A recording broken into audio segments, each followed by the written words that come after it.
Üleöö põhjustas Venemaa esimesed ohvrid NATO liitlase seas, alates sissetungi Ukrainasse algusest, kuigi NATO ei ole konfliktis aktiivne osaline. Aga see on vaid viimane juhtum paljude seast, mis pole veel jõudnud peavoolumeediasse, arvestades nende piiratud võimalusi tänapäeval. Sellegipoolest on suurem lugu täis intriigi. Ukraina droonid ründavad Balti riike ja jah, ma ütlesin seda õigesti. Peaminister astub tagasi ja avalikkusel puudub üldine arusaam sellest, kus tegelik oht NATO-le peitub. Nii et täna liituge minuga, kui ma kõigepealt selgitan, mis juhtus Rumeenias asuva kortermaja pommitamisega. Seejärel panen selle konteksti, arvestades, mis veel on toimunud meie droonidest kubisevas maailmas. Enne kui lõpetan aruteluga parimate vastumeetmete üle, mis NATO-l selle vastu olemas on. Aga alustame sellest, mis tegelikult juhtus. Reede oli täiesti tavaline päev, mis tähendas, et Ukraina oli taas ühe Venemaa droonirünnaku sihtmärgiks.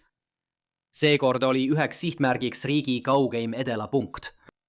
Vene droonid ei ole just tuntud oma täpsuse poolest ning Ukraina segab neid, et olukorda veelgi halvemaks muuta. Mõnikord toob see aga kaasa soovimatud tagajärjed ja just seda me siin kogesimegi. Umbes kell 1:54 jälgisid Rumeenia radarid drooni, mis sisenes riiki, olles ületanud piiri ühe Ukraina linna kohal. Droon tabas ühe kortermaja 10. korrust, olles vaid umbes 16 kilomeetrit Rumeenia territooriumil sees. Plahvatuses sai 2 inimest vigastada, kuid hukkunuid ei olnud. Nagu me kohe arutame, on Rumeenial tõestatud võimekus selliseid droone tõrjuda ning tõepoolest selleks olid välja saadetud paar F-16 hävitajat ja helikopter. Siiski, vastavalt pikaajalistele poliitikatele otsustati neid mitte hävitada. Eldades sirgjoonelist trajektoori oli drooni piiri ületamise ja korterelamuni jõudmise vahel vaid umbes 5-minutiline ajavahemik. Avatud ruumi drooni hävitamiseks, ilma et tekiks oht rusudest põhjustatud ohvritele, pole eriti palju. Pealegi pöörduvad mõnikord Venemaa droonid ringi ja muutuvad taas Ukraina probleemiks. Seetõttu kasutatakse äraootavat lähenemist. Ainus probleem siin on see, et selliste juhtumite puhul on olnud väga palju äraootamist. Praegusel hetkel on kogu ajalugu raske jälgida. Aga lubage mul anda teile lühike ülevaade.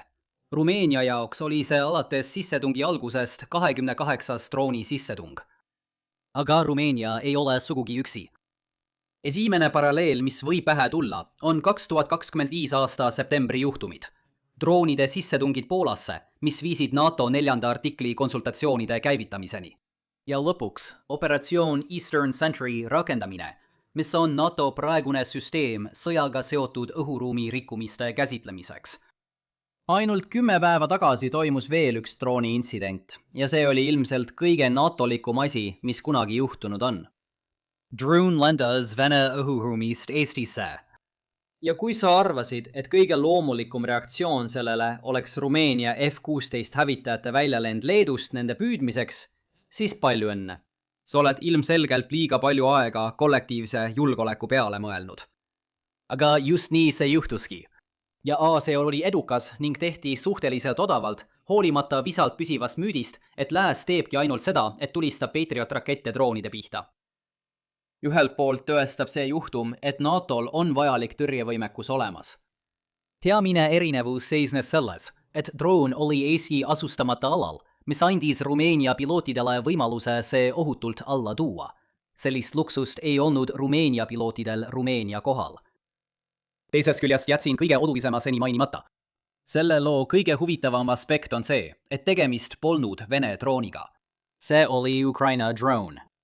Tundub, et Venemaa üritab segada Ukraina droone ja suunata neid tahtlikult NATO õhuruumi, justkui selleks, et tekitada lõhe Ukraina ja alliansi vahel.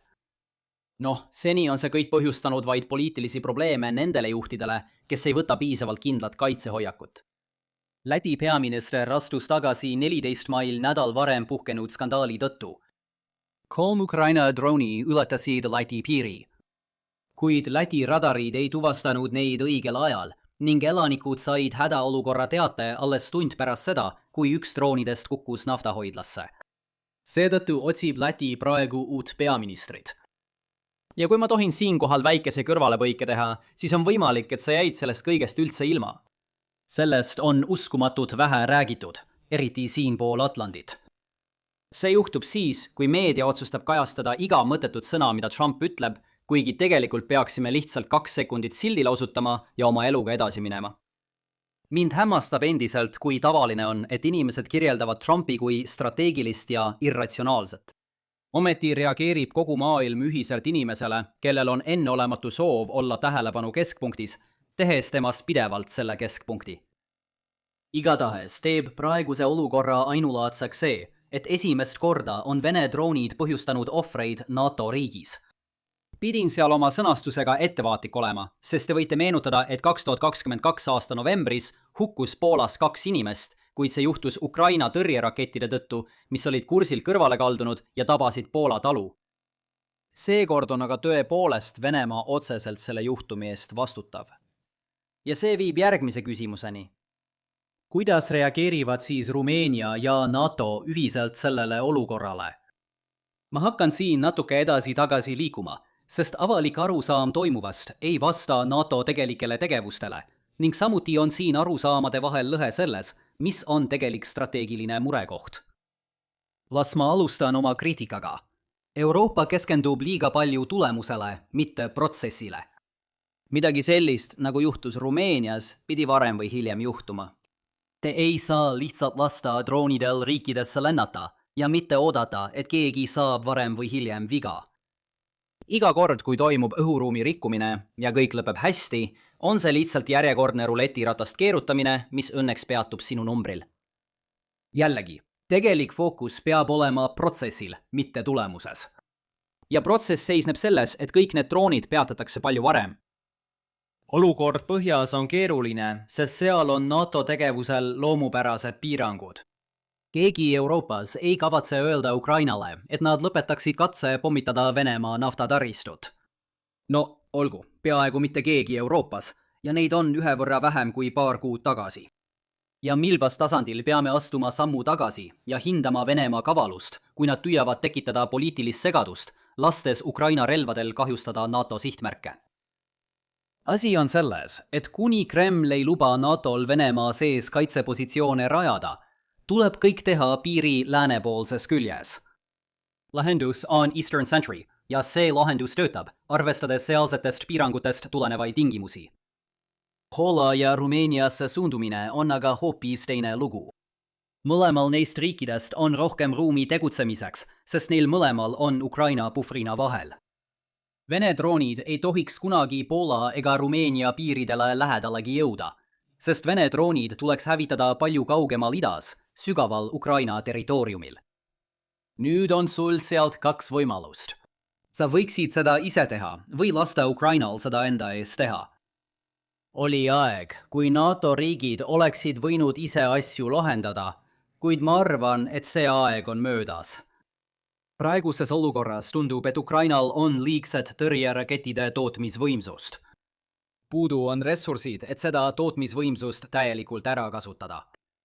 Euroopa võiks teha rohkem, et anda Ukrainale selleks otstarbeks kapitali, et luua parem droonitõrjevõrgustik, eriti riigi lääneosas. Ukrainal ei tohiks olla raske neid üksusi mehitada, sest need on suhteliselt atraktiivsed sõjalised ametikohad. Need asuvad rindes kaugel ja surmaoht on väga väike. Eastern Sentry peaks jätkuvalt tegutsema NATO idatiiva lõunaosas, kuid see ei peaks olema nii aktiivne nagu praegu. Ukraina suudab sellega hakkama saada. See oleks tõhus meede ja tõstaks Venemaaga pingeid väga vähe. Rääkides eskalatsiooniredelitest, siis varajane reaktsioon, mida olen internetis näinud, on see, et NATO ei tee piisavalt. Euroopa riigid üksikult ei tee piisavalt ja nüüd tuleb joon maha tõmmata, et Venemaa ei saaks läänt edasi ära kasutada. Kui sa pole täna veel näinud üleskutset artikli 5 rakendamiseks, siis varsti kindlasti näed. Jätame kõrvale selle, et artikkel 5 polnud kunagi mõeldud sellise juhtumi jaoks, kus puudub selge tahtlus. Jätame samuti kõrvale selle, et 4. artikli konsultatsioonid ei pruugi toimuda just Rumeenia juhtumi tõttu. On võimalik, et need oleksid sisuliselt üleliigsed, arvestades, et need toimusid juba eelmisel aastal, mille tulemusena loodi Eastern Sentry. NATO peab jõulist läänemist valeks. Jah, ma tean, et Euroopa liidritel on maine anda palju poliitilist kriitikat ilma jõuta, mis nendele sõnadele tähenduse annaks. Aga see on üks neist kordadest, kus see on mõistlik. Kui Rumeenia asi poleks üleöö juhtunud, oleks tänane video olnud uurimus ettevalmistustest, mida NATO teeb, et kaitsta end tõelise Venemaa sissetungi eest. See saab nüüd olema homne geopoliitika abiliini osa, eeldusel, et järgmise 24 tunni jooksul ei tule uut poliitilist kriisi. Igal juhul, korrates üht minu videote läbivat teemat, oli üks peamisi punkte, mida tahtsin rõhutada, see, et Putinil on raskusi piisavate jõudude koondamisega, et sõda Ukrainas jätkata. Rääkimata veel sissetungi korraldamisest mõnda Balti riiki. Parim ja võib-olla ainus lahendus Kremlile on veenda laiemat Vene avalikkust, et NATO kujutab endast ohtu nende igapäevaelule. Ma ei taha väita, et Venemaa ründas Rumeeniat tahtlikult. Kuigi see on võimalik, on palju tõenäolisem stsenaarium see, et Venemaa ei suuda oma droone programmeerida tabama ainult Ukraina sihtmärke ning tal puudub ka motivatsioon selle nimel pingutada. Aga viimane asi, mida keegi Brüsselis tahab, on see, et lääs reageeriks olukorrale üle ja annaks Putinile täiesti välditava võimaluse rahvast enda ümber koondada. Seega, selle asemel, jättes kõrvale nii artikli 5 kui ka artikli 4, võite olla kindlad, et NATO ametnikud läksid täna allkorrusele, et pidada suur arutelu selle üle, kuidas reageerida. Sest see on peakorteri peamine ülesanne. Liitlaste poliitiline koordineerimine sõjalistes küsimustes. Ja siin seisneb poliitiline koordineerimine selles, et mitte langeda lõksu, mida Kreml ei pruukinudki tahtlikult seada. Kas praegune olukord on lääne jaoks ideaalne? Ei, absoluutselt mitte. Kuid me elame strateegiliste piirangute maailmas ja mõnikord ei saa me valida täpset olukorda, kuhu me sattume. Hea uudis Euroopa jaoks on see, et olukord on hallatav ja seda ka tegelikult hallatakse. Kas sa oled muide jõudnud vaadata minu teise kanali, geopoliitika abiliini esitusloendit? Nüüd on suurepärane aeg alustada, sest homme läheme palju sügavamale lääne püüdlustesse vältida seda, et Kremlile lihtsalt tasuta propagandat kätte mängitakse, mida see saab ülejäänud Venemaa sisepubliku seas levitada. Aga praegu, kui sulle tänane video meeldis, siis palun pane like, jaga ja telli kanal ning kohtume järgmine kord. Ole tubli!